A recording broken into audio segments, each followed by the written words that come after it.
There's been some news out of Alberta lately where a independence petition brought forward by separatists hoping to trigger a referendum on leaving Canada. There's been a lot of town halls where people have been lining up to sign the petition. And so you've had these news stories coming out of these long lines, this kind of growing momentum, perhaps at least on a ground level, for this Alberta Separatist movement.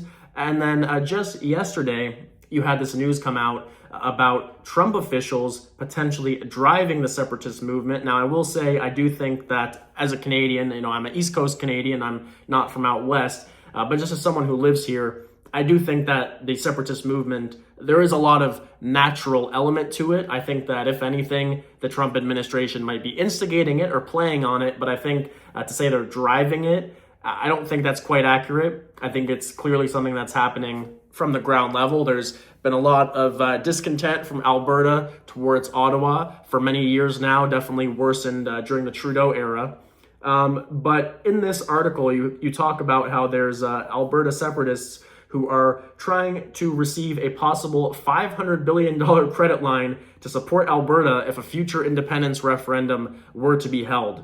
Those are the people who are leading the APP, which is the Alberta Prosperity Project, who are calling for a referendum, who are advocating for Alberta separatism. And you've had comments, for example, like from U.S. Treasury Secretary Scott Bessent, who are saying things like the people of Alberta are very independent people and there are rumors they might have a referendum on wanting to stay in Canada. And they're saying people are talking, people want sovereignty. So basically kind of edging it on. And it would make sense, with Trump's 51st state comments and this kind of push from a large portion of the American right to either annex Canada literally or to kind of use that as a bullying tactic to get more of what they want from us on trade or otherwise, and just instigating this type of separatist movement is a very natural move. And there's obviously a very natural alliance between the MAGA world down in the States and the Alberta Separatist movement, which is primarily very conservative here in Canada. And although Canadian conservatism and American conservatism are definitely different flavors,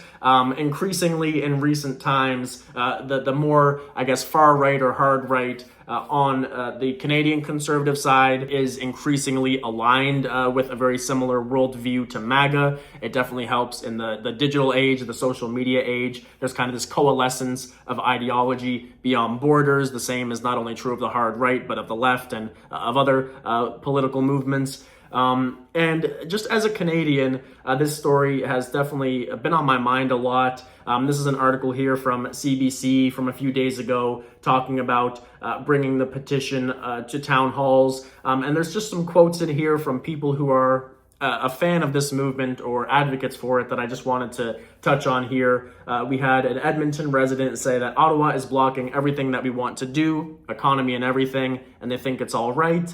And then when asked about an independent Alberta, Chamberlain said he believes the province can't do worse than it is right now. And I'll just say right off the bat, be careful what you wish for. Things can always be worse. I feel like here in the West, we've become accustomed to a certain level of privilege and comfort that we take it for granted. I'm not saying leaving Canada would automatically, put you back to the dark ages. But I am just saying that I think not just Alberta separatists, but everybody in the modern Western world in general, we need to have a little more perspective that actually, as bad as things might be financially, economy, our affordability crisis is definitely out of control in Canada and across the West. There's a lot of huge existential problems facing humanity, climate change, AI, increasing militarism around the globe. You all know the story. But my point is, when you say you can't believe it can do worse than it is right now, it can always be worse. But that's just a side note.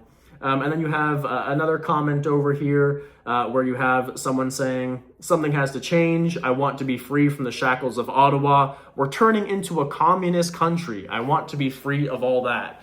And now whenever I see comments like that, I always feel like I wish that CBC here would do a follow-up and ask this person, what do you think communism is? In what way are we turning into a communist country? Because I have many criticisms of the Canadian government, don't get me wrong, but saying we're turning into a communist country just feels divorced from reality. And if I met this gentleman or individual saying this, I wouldn't want to say that in a demeaning way, but just out of a genuine curiosity, what in what way are we turning into a communist country? What makes you say that?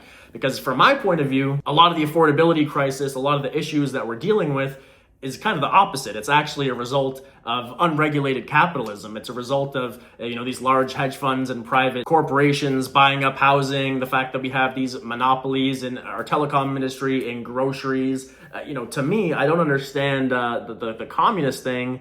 And I get if you're on the right, you're not going to blame capitalism, but just I wonder if when he says communism, if he's just describing the same thing that someone like myself sees as unregulated capitalism and corporations out of control. But I feel like on a descriptive level, there's really no sense in which Canada is turning into a communist country. And for me, this also highlights the information bubbles, the information ecosystems that we're in. We're in a province like Alberta that's more conservative, and obviously this comment isn't representative of everybody, but I feel like this idea, that there's a certain segment of Canadian conservatives who are predominantly out west, but of course they're across the country. And I've actually heard this in real life, even though I'm on the East Coast. I remember at my job, I was chatting to this older couple, and they were talking about how they felt like Canada was turning into a communist country. When I asked them why, they didn't really, it was kind of a circular argument. They're like, oh, because we're communist, because the government's communist. And I was like, okay, but what are they doing that's communist? But anyways, the point is this is not an uncommon sentiment. And again, I just feel like it displays that we're in these information bubbles where we have part of the country who thinks that we're turning into the Soviet Union or something, and then you have another part of the country who thinks that capitalism has gone too far and that we're way too neoliberal, and then you have kind of like the center of the country who feels like, our economic system is fine, but we just need tweaks around the edges. But I feel like just having this stark divide between people who live here who literally think that they're under like a Stalin or Maoist regime is it's kind of wild to me. But at the same time, if you look at the polling for an independence movement, it's about 30% of people in Alberta that said that they feel like they would want to separate from Canada, or at least that Alberta would be better off. And, a lot of this is related to the equalization payments, where Alberta pays a lot in taxes, but then a lot of what they give to the federal government ends up being distributed to provinces like Ontario, Quebec, etc., through the equalization payments that are made. I do feel like a lot of people kind of misunderstand the equalization payments. It's not a straightforward like wealth transfer. Every province pays taxes to the federal government and gets certain things in return. But it is fair to say at a basic level that the provinces that do get a higher equalization payment are getting back more than what they send compared to provinces like Alberta. So although I'm someone more on the left and much of the ideology fueling the Alberta Separatist movement is not ideology that I align with, I do respect the sentiment and feel like, hey, if you're someone who lives in Alberta and you're kind of sick and tired of Ottawa, which is a very common sentiment, I feel like even though only about 30% of people saying that they think Ottawa would be better off if they were separate from Canada, I feel like a much higher percentage would voice dissatisfaction with Ottawa. And I think another aspect to this is there's some people who are supporting this kind of separatist referendum or signing this petition, but it's not in this article. It was in another one I read. But a lot of those people, I think it said 1/3 of the people signing this petition are saying, I don't actually necessarily want Alberta to leave Canada, but I'm kind of using this as a way to voice my extreme dissatisfaction with the Liberal government of the last 11 or so years and how they have not given Ottawa enough. They feel like they just give everything to Ontario or Quebec, which, in a lot of ways is a truth of Canadian politics, that because of how the electoral maps are spread out, because of how hard fast the West is always going to vote Conservative, but really the main battlegrounds to win a government is usually Ontario, Quebec, sometimes BC, sometimes there's a little bit of a battleground in the Atlantic provinces, but the Atlantic provinces tend to go more liberal, the prairies tend to go more conservative. BC is a little more on the fence, has been a little more conservative in recent years, but usually the seats you have to win the government are Ontario and Quebec. So what happens is the Liberal government, or really any government, does pay a disproportionate amount of attention in their policy and in their language to those provinces. Now, as someone who lives out east, I feel like we also get a lot of support from the federal government in a lot of ways. Again, no one's ever going to be happy with the amount that we receive. People always want more, which is fine. It's good to demand more from your politicians.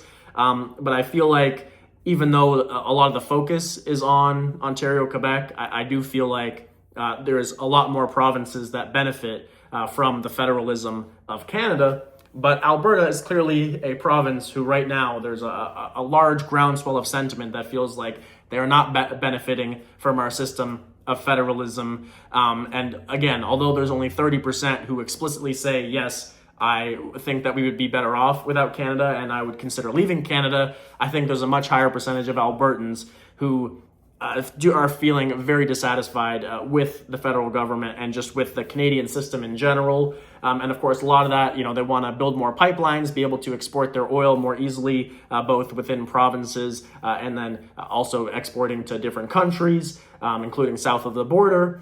And then you just have cultural differences where, again, Alberta is much more culturally conservative. You kind of have this, I don't want to say victim complex in a bad way, but, Alberta definitely feels kind of forgotten and spat on and disrespected. And it's not for nothing. Again, even though I'm an East Coaster, even though I'm on the left, I do think that their sentiment is earned, right? Like, if you understand Canada's federal political landscape, that is kind of the case where Albertans are kind of just taken for granted. Also because, if you're a liberal government, you're like, well, these people are going to vote conservative anyways, so why do I need to throw them a bone?